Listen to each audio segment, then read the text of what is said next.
अयोध्या में रामलला के लिए भव्य मंदिर का निर्माण अपने चरम पर है। पूरा देश रामलला की टाट से महल में आने की प्रतीक्षा कर रहा है, लेकिन एशिया में एक और देश है जो हर दिन राम को आदर्श मानते हुए जीता है। एक मुस्लिम देश में राम के लिए ऐसी श्रद्धा है कि कई चौक चौराहों पर रामायण से जुड़ी मूर्तियां दिख जाती हैं।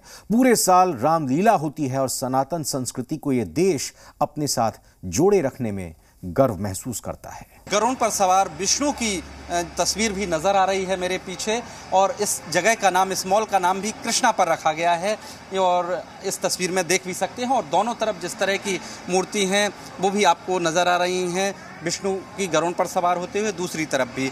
और यहाँ बाली में अमूमन हर घर के बाहर या तो गणपति की मूर्ति होती है या फिर किसी और देवी देवता की मूर्ति होती है। यहाँ इस तरह की ये मान्यता है, चाहे ये शॉपिंग मॉल हो या फिर कोई दूसरा कमर्शियल प्लेस हो।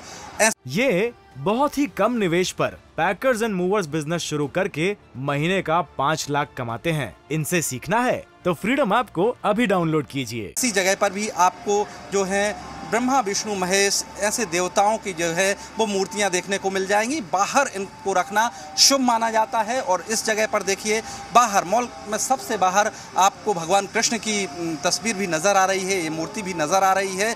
तो बाली में चाहे वो रिहायशी इलाका हो या फिर कमर्शियल इलाका हो, शॉपिंग मॉल हो, हर जगह आपको भगवान की कोई ना कोई मूर्ति देखने को मिल जाएगी। भगवान कृष्ण की, विष्णु की, ब्रह्मा की, तमाम तरह की जो तस्वीरें हैं भगवान की, वो आपको यहाँ नजर आएंगी बाली में। आपने देखा होगा कि अपने देश की संस्कृति को लेकर गलत नैरेटिव सेट करने की अक्सर कोशिश की जाती है, लेकिन क्या आप जानते हैं कि आज भी हिंदुस्तान की सभ्यता, संस्कृति का असर दक्षिण पूर्व एशिया में काफी कुछ देखने को मिलता है।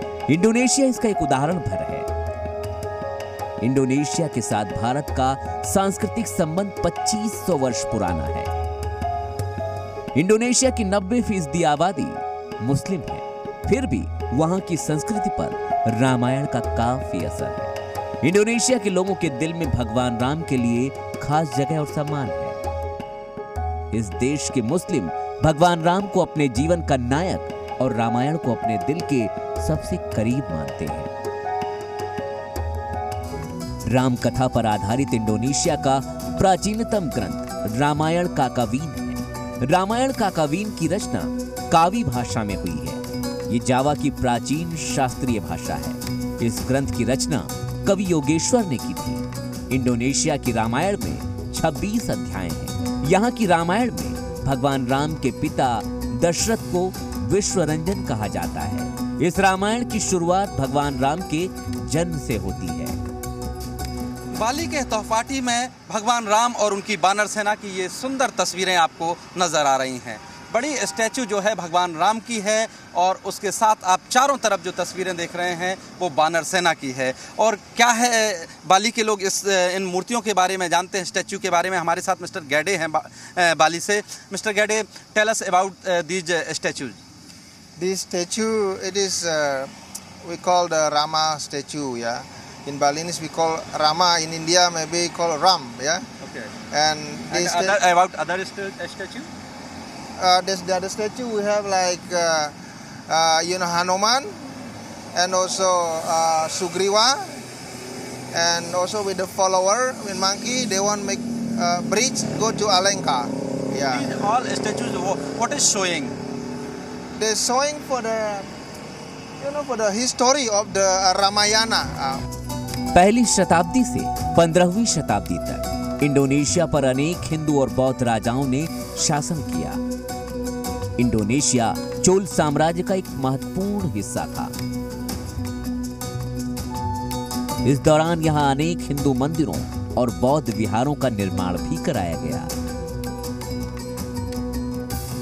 जिसको इंडोनेशिया में आज भी सहेज कर रखा गया है। इंडोनेशिया की राष्ट्रीय भाषा को भाषा इंडोनेशिया के नाम से जाना जाता है, और भाषा शब्द का जन्म संस्कृत से हुआ है। इंडोनेशिया की भाषा में सैकड़ों शब्द ऐसे हैं जो भारतीय भाषा के हिंदी और संस्कृत से जुड़े हुए हैं, जैसे भूमि, वाहन, प्रथम, भय, मनुष्य, सुख, दुख, संपूर्ण, कार्य, संध्या, भाग्य, कांच जैसे शब्दों का इस्तेमाल इंडोनेशिया की भाषा में उसी अर्थ के लिए किया गया जो अर्थ संस्कृत या फिर हिंदी में है। साल 1973 में इंडोनेशिया की सरकार ने अंतर्राष्ट्रीय रामायण सम्मेलन का आयोजन भी किया था, जो अपने आप में काफी अनूठा था, क्योंकि ऐसा पहली बार हुआ था जब घोषित रूप में कोई मुस्लिम राष्ट्र पहली बार किसी अन्य धर्म के धर्म ग्रंथ के सम्मान में इस तरह का कोई आयोजन कर रहा था। बाली में ये जम्बारन का चौराहा है, जिस जगह पर आपको मेरे पीछे जो स्टैचू नज़र आ रही है वो एक तरह से बाली को प्रदर्शित करती है, जो भारतीय कहें कि रामायण में सुग्रीव के भाई के तौर पर बाली का जो नाम आया है, तो बाली की स्टैचू देखी जा सकती है। और दूसरी तरफ आपको दिखा दें तो महाभारत के नकुल और सहदेव भी आपको इस चौराहे पर उनकी बड़ी स्टैचू नज़र आती है, बीच में कमल का चिन्ह और ऊपर आप देखिए दोनों भाइयों की मूर्ति।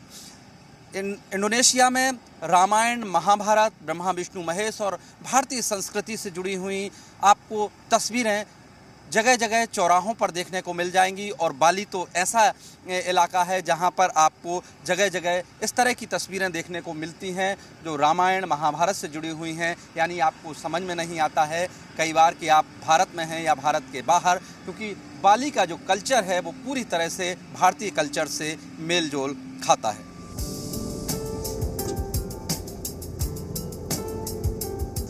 जिस तरह इंडोनेशिया में प्रभु राम और सनातन संस्कृति का हिस्सा आज भी शान से संजो कर रखा गया है, उसी तरह इंडोनेशिया का जिक्र भी रामायण में मिलता है। रामायण में इंडोनेशिया के जावा द्वीप का जिक्र यवद्वीपा के रूप में संस्कृत में मिलता है। रामायण में जिक्र है कि सुग्रीव ने अपनी वानर सेना को यवद्वीपा यानी आज के जावा द्वीप पर भेजा था। रामायण में जिक्र है कि यवद्वीपा पर कीमती पत्थर, सोना चांदी, ऐसे तमाम बेशकीमती रत्न मिलते हैं। इंडोनेशिया के मौजूदा सुमात्रा द्वीप का भी जिक्र कई भारतीय पौराणिक ग्रंथों में मिलता है, जिसे स्वर्णद्वीप लिखा गया है। इन ग्रंथों से साफ है कि राम और सनातन संस्कृति भारत की मौजूदा सीमा से परे है। ये बहुत ही कम निवेश पर पैकर्स एंड मूवर्स बिजनेस शुरू करके महीने का 5 लाख कमाते हैं। इनसे सीखना है तो फ्रीडम ऐप को अभी डाउनलोड कीजिए।